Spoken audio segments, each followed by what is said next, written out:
don't know, I've never done any offense or anything like that, but like maybe something might go wrong, and disappointed at myself, honestly, and really down. Oh God. Oh my God. I'm going to vex. I am going to be so yeah Allah. I was on the floor. There were times where like I could feel the blood coming to my this because I felt like that was such a critical time. And it's something I'm learning about life. There would always be problems. Hello people. Let's talk as we take granola and yeah, Greek yogurt. I feel like I'm getting too comfortable on the internet because every day I'm finding worse ways to record these diary sessions that I do. And I'm comfortable like coming on here, not looking so dolled up because I feel like I feel like no one is watching it. So it just feels like I feel like if I knew that I had people watching it, if I had like a reasonable following, I literally just have 7 subscribers now. Sad. But if I had like a reasonable following, maybe I would be more inclined to look better. But I don't know. I was thinking about something. I don't really have a purpose, honestly. I just felt like recording this. But the main thing is we're on the 16th of Ramadan. And I'm feeling a bit disappointed at myself, honestly, and really down. I feel like I wasn't so disciplined, and I feel like I didn't really put much effort or like do as much ibadah as I wanted to. And considering I don't really have much doing, I just feel like I'm in this rut or in this brain fog that I can't get myself out of, that I'm unable to get myself out of. And I don't know. I'm unable to do anything. I don't feel I don't know. I don't know how to explain it honestly. But all I'm saying is I'm just looking and we're on the 16th and I feel like I haven't achieved much. I feel like I haven't prayed much. I haven't told. And I recorded a similar video to this, but this Ramadan I don't feel that spiritual high. And something really amazing happened. Allah answered like one of my biggest du'as, which was getting a job. And guys, I'm, I haven't started. We're still doing ID checks and everything and references. But like I literally have a job. Like it was one of the biggest things I've been praying to Allah about since last year, Ramadan. And then the irony of it, and there's a whole spiritual like story behind dua. I feel like the strength of dua and how Allah really like I feel like Allah really answered my dua. There's a way he just did it and I got the job. And in Ramadan, I don't know if I'm making sense, but like I feel like the irony of it is like my biggest wish has been answered in Ramadan, even though I was saying that I was not feeling the spiritual high. And then like I don't know. And now I think I kind of feel like more bad or sad for not feeling like for not being as active because like one of my Allah answered one of my biggest wish. And I know that us like worshiping Allah should not be from a place of guilt or from a place of because Allah answered my dua. I don't think I'm making sense, but I know what I'm trying to say in my head. But regardless, I don't know. I don't care. I know what I'm saying. It might not. Back to what I was saying. So what was I saying? Oh my God. I don't think I'm doing this right. But in essence, all I'm trying to say is that we're at the 16th. I feel like I haven't made much progress. I feel bad about it. I feel like I haven't done a lot of du'as and everything. And I'm just trying to like... There's this video of Muhammad Hoblos that I watched, and he said, and someone asked him a question, and he was like, his iman has been very low. He has done a lot of bad things, and how does he get back to Allah? How does he start? And Muhammad Hoblos was like, just make an intention, pray, just.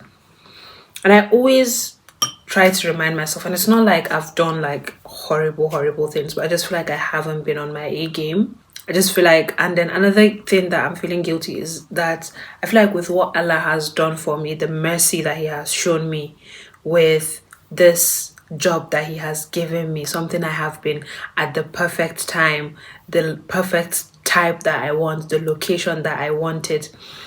with how much I have prayed to him, and then him just, I have a whole story of like how I got this job, and then a lot of things that happened surrounding me getting this job, and I will make a video about it and post it. I even post it before this video, but then I feel like it's such a miracle, and then I feel guilty because I'm like, okay, Allah, like, I feel like Allah, like, he has saved me from myself. He has saved me from all this anxiety and sadness and tension about the job search and everything. And then I feel like I'm not doing much. I feel like I don't deserve his mercy. I don't deserve this goodness that he's showing me. Because the way I see some things is like, okay, I did this sin. I didn't do this, let's say, thing properly. But he knew that I wasn't going to do it. He knew that on the, let's say, 10th, 12th, 13th, 14th, I wouldn't be as strong with my worship as I should. But then he still chose to show me mercy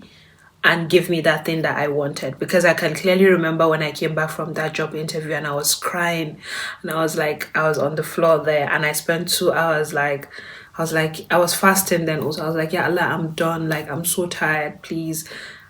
And imagine like crying and just begging so much, and then I feel like it's a mirror, and then just getting the call that you've gotten it. And I know it's nothing but Allah. It's not because I answered the dua.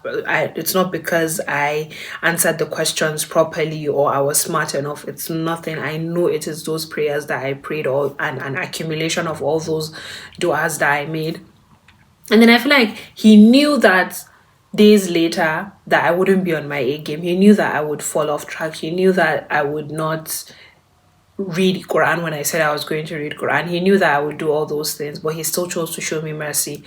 And one thing I know that like Allah is very merciful, and one thing I want to always like remind myself, but especially when Shaitan is trying to play tricks on me, because literally I was like, okay, I've prayed for something, like, does that not make me a hypocrite? I've prayed to Allah for something, to give me something, and then he has given me that thing, and then I'm not even like, imagine like if it was a human being, you know? And it's not as if I'm doing anything bad or like not praying or anything like that, you know, but I just feel like I should definitely do way more, and I know that I'm capable of doing way more. And then after everything he has done, like, I was thinking like I look like a hypocrite, like Shaitan was trying to play tricks on me, like I haven't done this even after everything that Allah has done for me. And I just have to remind myself that my Lord is a very merciful Lord.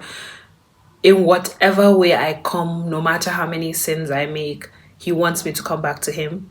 Like, it's one of Allah's like greatest attributes is his mercy. I know my Lord is very merciful and kind, and I know that he loves me, and I know that even if I have not done my best, even he knows that I'm not perfect, and that is not an excuse. But then it's just reminding myself and telling myself that it's not too late, and that I still have time. I can still go back to him and pray to him. And I literally still have like 14 days. So I have 4 days and then the last 10 days, of Ramadan. And yeah, talking about this actually made me feel better about the whole situation. Do I want to give an update on what has been going on with me? Let's see. Okay, so one thing I want to talk about is, so now that I'm no longer job searching, it's kind of a weird place to be in, because from the looks of things, everyone says that this whole ID check thing takes time. So I know that it's going to take like almost a month. So, you know, before, any small thing I'm like, oh, I need to apply, I need to send this application, I need to do this. But like now there's kind of no applications to send. So I'm trying to see like, and I have other things that I have other tasks, like goals, sorry. But then I don't know, everything just feels, my brain just feels so foggy. I don't know whether it's exhaustion. I didn't want to put like these big words and attach. I don't know. I just don't feel like doing anything. I was supposed to like be reading more books. I had goals of like applying to conferences and webinars and stuff like that. I did not do that. I have goals of recording like more YouTube videos and checking off like my YouTube video ideas. I did not do that. I think maybe the most I've done is just editing videos, and that I don't know, like I just feel really bad. I feel like I have wasted like the past 8-9. I got the job on like 6th, so I've wasted like almost 10 days. I feel so. not waste, but like, and sometimes I think like, why do I take me resting as waste? You could also look at it that way. You know, when you're not working, you're not going to school, you're kind of confused. Am I resting or am I being lazy? You know? Because we could frame it as, I think it's perspective. We could frame it as I was just resting. But then I feel like I've been resting. Like, what have I been doing? It's not like, I think it's mental exhaustion. I don't know. I don't like to diagnose myself, honestly. But I don't know. Here we are. All I'm saying is now I'm going to force myself to get, and I know all these things about discipline. I used to like, I've read so many books, whatever. I know it's just like getting myself to do it. But then, and I don't want to say that I can't wait to start working, because I know that is going to be a whole nother thing. That I feel like this is such a critical time, guys, because you know when you're in school and you're like, when you go for holiday and then you're like, I can't wait to go back to school, then you go back to school and it becomes so exhausting, you're like, I want to go back home. And then when you go back home, you get tired of being idle. But if you look at it, this is different. Once I start working, I'm an adult. Like, this is my first big girl job, like adults, professional big girl, like job. And then it's like, if with the economy, like, would there be a time where I wouldn't have to work? Like, I wouldn't want to, like, if you look at it, like, I was having a conversation with someone, I'm like, adults, like, they always have to work. Like, you always have to earn money. And now I'm no longer a student. I no longer have the excuse of school. So it's like, once I actually start this job, it will always be either trying to get a better job or maybe I'm on holiday. So I was thinking like, this time is the best time for me. You know how I like this YouTube thing that I'm doing, and then I don't want to, sometimes I tend to like put things off when I'm stressed, and I know like the job is going to an extent, with time it's going to like get busy and I'm going to get stressed because it's like Monday to Friday 9 to 5. So what I'm trying to do is get ahead and record as many videos so that maybe I just have to edit, you know, so that I can keep up the momentum, because I would really hate to look back and feel like I discarded this channel, because I don't know, I just feel like it's something I like. And then I see it becoming something great. So what I'm telling myself now is that I am going to use this almost a month, I guess, depending on how long, but I know it's going to take more than 2 or 3 weeks. The ID checks and references before I start my job. I'm going to use it to record as many YouTube videos as I can, work on most of my goals, and then before then, these last 14 days of Ramadan, oh my god, I'm going to vex. No, I don't know, but I am going to be so ya Allah. There was something I did last year Ramadan. I can remember in Bristol, in my student accommodation, I was on the floor. There were times where like I could feel the blood coming to my thing because I was in sujood for so long, or like whatever, I don't know. But then what I'm going to do is, I remember praying so much because I felt like that was such a critical time, and it's something I'm learning about life. There would always be problems. You know, when you have a problem this time and you're like, yeah, like if you solve this for me, if this happens, I'm done. Like I won't have like any, and then something happens and then you just have bigger problems that you need to pray about, that you want Allah to solve for you. And then I can remember, but like if you look at it, oh my god, yeah Allah, my Lord is so merciful, alhamdulillah, ya Allah, because like literally now, even though I just said this, but alhamdulillah, I feel like for now, wallahi, my biggest problem was this job thing. And I have it now. But I think, you know, there's this doubt, guys, that I have that maybe like, I don't know, I've never done any offense or anything like that, but like maybe something might go wrong and they won't give me the job. But ChatGPT says that it's normal. ChatGPT is my bestie. ChatGPT has said that it's normal. Like it happens when you put in so much effort into something and then you feel like you're going to lose it. So yeah, ChatGPT has said it's normal. So I was just worried that, maybe I might lose the offer or something. I don't know.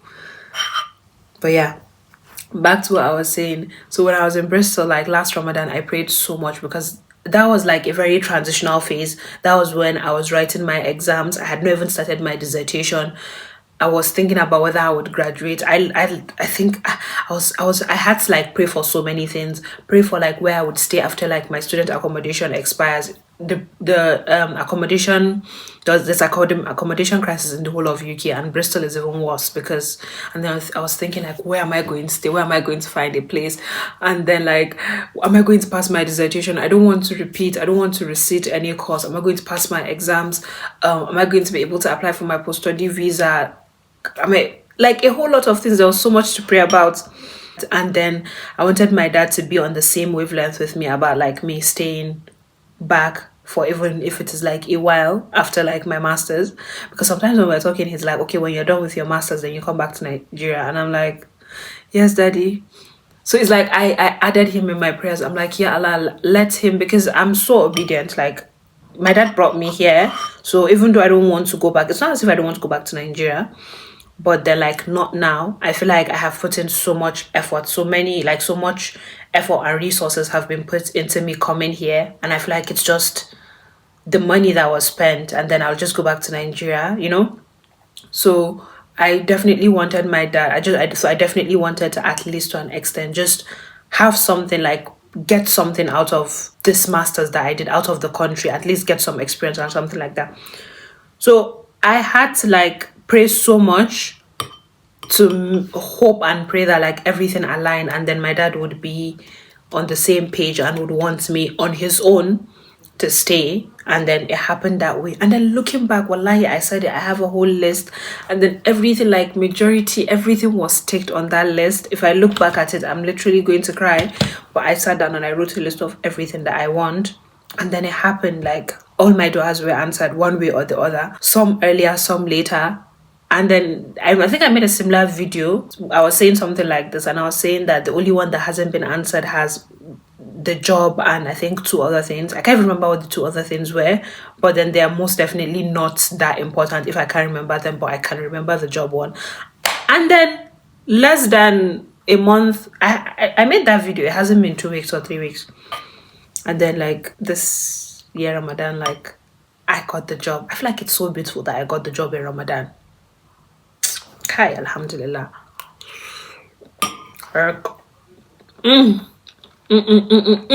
Because of this, like this is why I feel so guilty that I feel like I should do much more. And I know I keep saying that worship shouldn't be from a place of you're feeling guilty or because Allah has done this for you. That's not it. But still, it's like, you know, when Allah says like, when he does something for you, you become more grateful, you worship him more. You know that thing where, oh my God, I always have this thing that I think about. I'm always very like careful with the blessings I have. So whenever, let's say I get something, let's say for example, I get this phone, I buy it, right? Guys, I love my case so much. I think it's just so pretty. I have a whole rant about my phone. Don't worry, we'll talk about it later. Let me not make this too long. But the way I think about blessings is, so there's something it's a saying, but whatever blessing, I don't know whether it's an hadith, I don't know what but I just know it's so there's this thing in Islam, when you get a blessing, when you get something and or something happens to you, if it draws you closer to Allah, then it's a blessing. If it draws you far away from Allah, then it's a curse. So if you get, let's say, millions of dollars, if those millions of dollars, if it takes you closer to Allah, you're doing things for the sake of Allah, then it's a blessing. But even though the money is like millions of dollars, but then if you stray away, you're no longer worshiping, you're not doing things, then it's a curse. So I tend to be very careful. So even when I have a phone or something like that, or like just something happens, or I get a friend, or I get a new experience, or something happens to me, I tend to like look at, okay, how am I reacting to this thing? What is happening to me? Am I doing my salahs less on time? Am I like reading the Quran less, you know? And I just tend to be careful. So I don't want things that I like or things that have happened to me that I think are like beautiful or good for me. I don't want to look at them and feel like, oh, this is making me like stray away. I'm not reading the Quran as often. I'm not praying on time. So I tend to like be very careful about that and try to nip it in the bud and be like, okay, chop Zainab, this, I feel like I have control over it. Does that make sense? So I can like, I'm like, I cannot let this turn into a curse, because if I'm not doing these things at the right time, then it's becoming a curse, and I need to be careful. So yeah, stuff like that. So it just makes me this thing. Why did I even say this? I can't remember. I feel like I cannot be a podcaster because I'll just be losing my distinct train of thought. But what was I saying? There was a whole reason why I brought this up. I can't remember, but this video is becoming longer. I think there are a few other things that I wanted to touch on, but I can't remember. But regardless, I can't remember like all the other things I wanted to say, so I think I'll just end this video. But what was the whole reason for this video? I was feeling down, and then I wanted to talk about the Ramadan stuff. And yeah, moving forward, I'm just going to put in the effort, do things even when I don't feel like. One of the biggest tricks or challenge I've had that I'm learning is, even if I don't feel like, even if I'm not feeling that spiritual high, just still, Allah knows my heart, just still reading the Quran, just praying to Allah, making du'as, because I remember like before, I have this spiritual high that I feel like I'm so close to Allah, and then it's just, I enjoy it. It makes me feel like I'm close to Allah when I make du'as. It's just enjoyable. It's just a really good feeling. And then when I'm not in that high, it makes it harder for me because I feel like there's a disconnect. I'm not able to, even though I read the Quran, I don't feel that strong connection, and then it demotivates me. But now I'm learning that even though I don't feel that high, I still need to do what I'm supposed to do, because I've learned that you would not always be feeling that spiritual high. So yeah. I'm going to end this now. I don't really have any other thing to say. So yeah. Bye-bye. Do I have anything to say? Bye. I don't. Bye from me and my granola. I feel like this looks very disgusting on camera, but I swear it's so nice. Bye.